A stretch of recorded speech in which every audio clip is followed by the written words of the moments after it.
हरियाणा, बिहार और ओडिशा की 11 राज्यसभा सीटों पर बीते सोमवार को चुनाव हुए। इनमें 9 सीटों पर एनडीए कैंडिडेट्स या एनडीए समर्थित कैंडिडेट्स ने जीत दर्ज की है। कांग्रेस और बीजू जनता दल ने एक एक सीट पर जीत हासिल की है। राज्यवार सीटों की बात करें तो बिहार की सभी 5 सीटों पर एनडीए प्रत्याशी विजयी रहे। ओडिशा की 4 सीटों में से 3 एनडीए और 1 बीजू जनता दल उम्मीदवार ने जीती। हरियाणा की 2 सीटों में से 1 पर बीजेपी और 1 पर कांग्रेस ने जीत दर्ज की है। हरियाणा में शाम 4 बजे वोटिंग खत्म हो गई थी, लेकिन 2 कांग्रेस विधायकों के वोटों पर बीजेपी की आपत्ति के कारण रात 10:25 पर काउंटिंग शुरू हुई, जो रात 1:30 बजे तक चली। चुनाव में वोटिंग से लेकर रिजल्ट तक की प्रक्रिया में 16 घंटे लगे। और चलिए पहले आपको बता देते हैं कि राज्यसभा में 3 राज्यों में कौन कौन से उम्मीदवारों ने जीत दर्ज की है। तो बिहार की 5 सीटों पर गठबंधन की जीत। नितिन नवीन शिवेश राम बीजेपी से जीते, नीतीश कुमार जेडीयू से जीते, रामनाथ ठाकुर जेडीयू से जीते, उपेंद्र कुशवाहा आरएलएम से उन्होंने जीत दर्ज की। तो बिहार में एनडीए गठबंधन को 5 सीटों पर जीत मिली। तो वहीं ओडिशा में क्या हाल रहा वो आपको समझाते हैं। ओडिशा की 4 सीटों में से 2 पर बीजेपी, मनमोहन सामल बीजेपी से जीते, सुजीत कुमार बीजेपी से जीत दर्ज की, दिलीप रे निर्दलीय जीते और संतृप्ता मिश्रा बीजेडी से जीते। तो ओडिशा की तरह हरियाणा में चुनाव बेहद जोरदार रहा। यहां की 2 सीटों पर 1 पर बीजेपी ने जीत दर्ज की है। तो हरियाणा की 2 सीटों में से 1 पर बीजेपी, संजय भाटिया बीजेपी से जीते, कनवीर बौद्ध कांग्रेस से जीत हासिल की, सतीश नांदल निर्दलीय सीट पर हारे और हरियाणा में मुकाबला काफी जबरदस्त रहा। तो राज्यसभा चुनाव को लेकर हरियाणा के पूर्व सीएम भूपेंद्र सिंह हुड्डा ने राज्यसभा में कांग्रेस की जीत को लेकर कहा है कि कांग्रेस के 37 एमएलए थे, 1 सीट पर कांग्रेस का उम्मीदवार की जीत तय थी, 1 पर बीजेपी की बीच में वोट चोरी करने की कोशिश की गई, वो विफल हो गई। हरियाणा के लोगों की जीत हुई है। बनी थी, हमारे 37 एमएलए थे, लेकिन बीजेपी के एक बीजेपी का बनना था, एक हरियाणा का बनना था, लेकिन जो बीच में उन्होंने कहा वोट चोरी करने की कोशिश की, लेकिन वो भी विफल हो गई और हरियाणा के लोगों की जीत हुई है और हमारे विधायकों की जीत हुई है। वहीं बिहार में मुख्यमंत्री नीतीश कुमार और नेशनल बीजेपी प्रेसिडेंट नितिन नवीन ने 44 वोटों के साथ जीत दर्ज की। जेडीयू के साथ रामनाथ ठाकुर को 42 वोट और आरएलएम चीफ उपेंद्र कुशवाहा को 42 वोट मिले। बीजेपी कैंडिडेट शिवेश राम को 30 वोट मिले। 5 सीट एनडीए गठबंधन के 5 उम्मीदवार हमारे जीते हैं। हमारे राष्ट्रीय अध्यक्ष माननीय नितिन नवीन जी, बिहार के मुख्यमंत्री माननीय नीतीश कुमार जी, आरएलएम के अध्यक्ष माननीय उपेंद्र कुशवाहा जी, केंद्रीय राज्य मंत्री माननीय रामनाथ ठाकुर जी और हमारे प्रदेश के महामंत्री माननीय शिवेश राम जी, सभी की जीत हो गई है और अब सर्टिफिकेट मिलने की बारी है और वो भी औपचारिकता बहुत जल्द पूरा होगा। हृदय से सभी को हमारी बधाई, शुभकामना। बहुत बहुत बधाई। एनडीए के 5 प्रत्याशी हमारे जीत गए। राज्यसभा हम लोग बोलते थे कि 5 की 5 सीटें एनडीए जीतेगी, तो माननीय मुख्यमंत्री नीतीश कुमार जी, पार्टी के राष्ट्रीय अध्यक्ष नितिन नवीन जी, रामनाथ ठाकुर जी, उपेंद्र कुशवाहा जी, शिवेश कुमार राम जी, 5 को बहुत बहुत बधाई। 5 सीट एनडीए ने जीती। प्रथम वरीयता के वोट आदरणीय नितिन नवीन जी को 44 पड़े, माननीय मुख्यमंत्री जी को 44 पड़े, 42 रामनाथ ठाकुर जी को और उपेंद्र कुशवाहा जी को 42। और कैलकुलेशन में सबसे ज्यादा मत की जो है शिवेश राम जी को मिली। यही है हमारा संगठन। मुझे हवाई बातों पर कुछ नहीं कहना है। आज खुशी का दिन है। एनडीए चट्टानी एकता, दोनों का अभिनंदन। तो बिहार में मुख्य मुकाबला 5वीं सीट को लेकर था। महागठबंधन की ओर से अमरेंद्रधारी सिंह चुनाव मैदान में थे। तेजस्वी यादव ने चुनाव जीतने के लिए ओवैसी की पार्टी एआईएमआईएम के 5 विधायक और बीएसपी के विधायक को समर्थन देकर आंकड़ा 41 पहुंचा दिया था, लेकिन मतदान के दौरान कांग्रेस के 3 और आरजेडी के 1 विधायक ने मतदान में हिस्सा नहीं लिया, जिससे विपक्ष का समीकरण बिगड़ गया। विपक्ष ने बीजेपी पर छलबल के साथ चुनाव जीतने का आरोप लगाया। देखिए रिजल्ट आया है ना, उसमें यही हम लोगों को जानकारी मिली है। सेकेंड क्रांति हुई है और जो नियम कहता है उसमें एनडीए की प्रत्याशी की जीत हुई।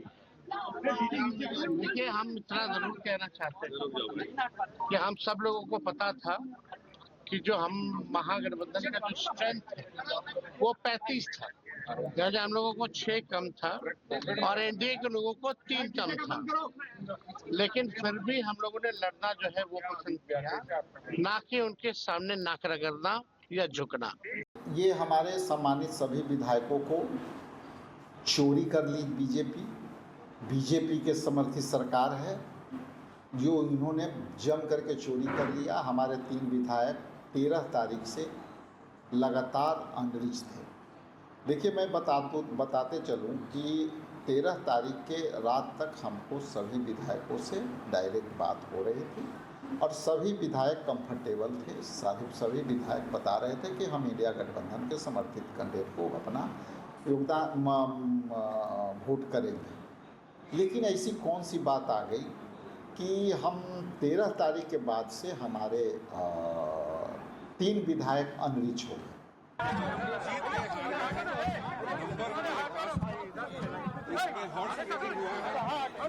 और जो मतदाता नहीं रहे हैं वो हमारे अलायंस के थे, उसके बाद वो चले गए जहाँ भी इस्तेमाल की इसलिए वो जीत पाए। अदरवाइज हम जीत के हारे हैं, मगर डेमोक्रेटिक प्रोसेस ये भी एक सत्य है और स्टडी। ओडिशा में बीजेपी के मनमोहन सामल, सुजीत कुमार और एनडीए समर्थित निर्दलीय उम्मीदवार दिलीप रे ने जीत हासिल की। चौथी सीट पर बीजू जनता दल के संतृप्ता मिश्रा विजयी हुए। भुवनेश्वर में राज्यसभा की वोटिंग के दौरान बीजेडी और भाजपा के विधायकों के बीच हाथापाई हुई। वहीं पूर्व सीएम नवीन पटनायक ने बीजेपी पर हॉर्स ट्रेडिंग का आरोप लगाया, तो वहीं बीजेडी के हारे उम्मीदवार दत्तेश्वर होता ने कहा कि उन्हें फिर से संविधान पढ़ना होगा। Few days about the BJP and their allies, I think you know what I mean, for the horse trading they will do. They've collected a number of persons who voted for them. Most of them have criminal pasts, I'm ashamed to say. You can check for yourself how many of their parents went to jail or how themselves were threatened by jail. जो भी हुआ है और उसमें हम ये सोचते हैं, हम सारे पहले तो मैं श्रीयुक्त नवीन पटनायक जो ऑनरेबल लीडर ऑफ अपोजिशन हैं उन पर आभार व्यक्त करता हूँ और उन्हीं के वजह से जो हम लोग कंबाइंड हो गया, मैं प्रार्थी बन गया और दूसरे 2 पार्टी भी मेरे को उसमें हेल्प किए एंड सपोर्ट किए। उन लोगों का लीडरशिप और उन लोगों का हाईकमांड को भी आई कन्वे माई ग्रेटिट्यूड। हम तो डॉक्टर हैं, आप सबको मालूम है, और हमारा पेशा सेवा करना है। ये मौका था, I am grateful to Lord Jagannath, मेरे को एक मौका दिए। बहरहाल एनडीए ने 11 सीट में हुए चुनाव में 8 सीट पर जीत दर्ज कर ली, जबकि विपक्ष को सिर्फ 1 सीट ओडिशा में हासिल हुई। 11 सीटों पर चुनाव से पहले 7 राज्यों की 26 सीटों पर निर्विरोध निर्वाचन हुआ। राज्यसभा चुनाव नतीजे क्या रहे, आइए आपको सिलसिलेवार तरीके से समझाते हैं। राज्यसभा के लिए 7 राज्यों की 26 सीटों पर हुए निर्विरोध निर्वाचन में एनडीए और इंडिया ब्लॉक को 13-13 सीटें मिली हैं। सबसे ज्यादा महाराष्ट्र में 7 सीट में एनडीए की 6 सीट पर और इंडिया ब्लॉक की 1 सीट पर जीत हुई। तमिलनाडु में 6 सीट पर चुनाव में एनडीए के खाते में 2 सीटें गई, जबकि इंडिया ब्लॉक ने 4 सीटों पर कब्जा जमाया। पश्चिम बंगाल में 5 सीट पर 1 पर एनडीए का, जबकि 4 सीट पर इंडिया ब्लॉक की जीत हुई। और असम की अगर हम बात करें तो असम में 3 सीटों में तीनों सीट एनडीए के खाते में गई। तेलंगाना में दोनों सीट इंडिया ब्लॉक के पास गई। छत्तीसगढ़ में 2 सीटों पर बराबरी का मुकाबला रहा, 1 seat NDA 1 seat India block के पास रही। हिमाचल प्रदेश में 1 सीट पर चुनाव पर इंडिया ब्लॉक का कब्जा हुआ। राज्यसभा चुनाव को लेकर लाइफ टाइम संवाददाता रवि कालीनमन ने हरियाणा के शिक्षा मंत्री महिपाल ढांडा से बात की। शिक्षा मंत्री का कहना है कि संजय भाटिया विजय होंगे, ये पहले से तय था। निर्दलीय उम्मीदवार सतीश नंदल ने भी सभी लोगों से वोट मांगा था, हमने भी उनको वोट किया है और कांग्रेस के जो विधायक अंतरात्मा से वोट करना चाहते थे उन पर पहरा लगाया गया। कांग्रेस जो खरीद फरोख्त के आरोप लगा रही है वो बेबुनियाद है और निराधार भी। सुनिए। हरियाणा के शिक्षा मंत्री महिपाल ढांडा इस वक्त हमारे साथ मौजूद हैं। सर, राज्यसभा चुनाव का रिजल्ट आ गया, एक सीट आपकी तरफ से जीती गई है, कांग्रेस पार्टी ने जीती। किस प्रकार से देखते हैं सर पूरे चुनाव? देखिए, भारतीय जनता पार्टी तो तय था पहले ही कि हमारी जो कैंडिडेट हैं संजय भाटिया जी वो विजयी हुए, मगर इंडिपेंडेंट कैंडिडेट भी आदरणीय सतीश नांदल जी भी, उन्होंने भी सब लोगों से वोट मांगा। हमने भी उनको वोट किया है, हमारी पार्टी ने भी वोट किया है, इंडिपेंडेंट्स ने भी उनको वोट किया है, उन्होंने कांग्रेस के लोगों से भी वोट मांगा था और अंतरात्मा की आवाज पे उनको वोट मिलनी थी, मगर कांग्रेस ने अपने विधायकों का गला घोट कर रखा, उनको बंधक बना कर। कांग्रेस के विधायकों को गला घोटने की बात कर रहे हो। कांग्रेस ये कह रही है कि लोकतंत्र का गला घोटने का काम भारतीय जनता पार्टी की तरफ से किया गया, साम दाम दंड भेद, पैसे का ऑफर दिया गया, इस प्रकार की बात कांग्रेस कर रही है सर इस पर? नहीं, कांग्रेस कोई प्रूफ देना, तथ्य देने, किसको दिया ऑफर? वो इसका मतलब एक गलती के बाद एक और बात करें, क्या वो ये कह रहे कि सारी कांग्रेस बिकाऊ है, ये कह रहे हैं? देखिए, ये जो वो गलत प्रचार प्रसार कर रहे हैं, इसका मतलब कांग्रेस बिकाऊ है। ये देखिए, इस तरह की, देखिए पहले आप अपने विधायकों की अंतरात्मा की आवाज को मार रहे हो, उनको बंदी और बंधक बना रहे हो, और ऊपर से कह रहे हो कि हमारे विधायक बिकाऊ हैं। आपकी बात के हिसाब से कह रहा हूँ, मैं नहीं बोल रहा हूँ। आपने कहा कि खरीद फरोख्त ये सब चीजें। अभी भूपेंद्र सिंह हुड्डा और दीपेंद्र सिंह हुड्डा ये बात करते हुए नजर आए कि ऑफर दिया गया पैसों का। बीके हरिप्रसाद भी ये बात कहते हुए नजर आए कि लोभ दिया गया, लालच दिया गया, सामदान। लोगों को अपने विधायकों पे एतबार ना हो, अपनी पार्टी पे एतबार ना हो, तो वो हड़बड़ी वाली बात हो गई। इसका मतलब इनके मन में पहले से ही घबराहट थी, इसका मतलब ये डरे हुए लोग हैं, इसका मतलब तो ये हुआ कि इनको अपने विधायकों पे भरोसा नहीं, इसलिए सबको उठा के कहीं कहीं लेके गए।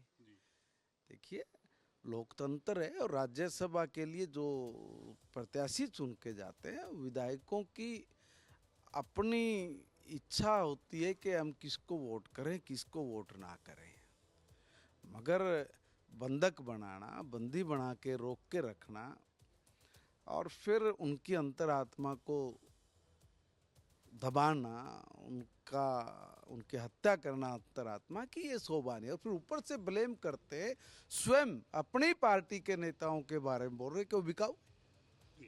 नंबर्स की बात की जाए तो रिजल्ट क्या रहा है सर? नंबर्स बताना चाहिए। बहुत बड़ी जीत हुई कांग्रेस के तमाम जो जीत, सर, एक अंतिम सवाल रहेगा सर। बिल्कुल, देखिए ढांडा साहब थे और बहुत बड़ी जीत इसको बताते हुए नजर आ रहे हैं। और कांग्रेस की अगर खास तौर पर बात की जाए तो कांग्रेस के तमाम विधायकों को ये कहते हुए नजर आ रहे हैं कि कांग्रेस के तमाम नेताओं ने कांग्रेस के विधायकों का गला दबाया, क्योंकि वो अंतरात्मा से वोट करना चाहते थे। वहीं कांग्रेस के तमाम जो लीडर्स हैं वो भारतीय जनता पार्टी पर आरोप लगाते हुए नजर आए कि उनके जो लीडर्स थे, उनके जो विधायक थे, उनको खरीदने का प्रयास किया गया, उनको ऑफर पैसों का दिया गया, हर प्रकार का साम दाम दंड भेद जो है इस चुनाव में भारतीय जनता पार्टी की तरफ से अपनाने का काम किया। और जनता ने देखा कि किस प्रकार से जनता की जीत हुई है और करमवीर वो जो हैं वो एक सीट पर विजयी हुए हैं। कैमरामैन राजेश के साथ मैं रवि कालियम, लाइव टाइम्स, चंडीगढ़।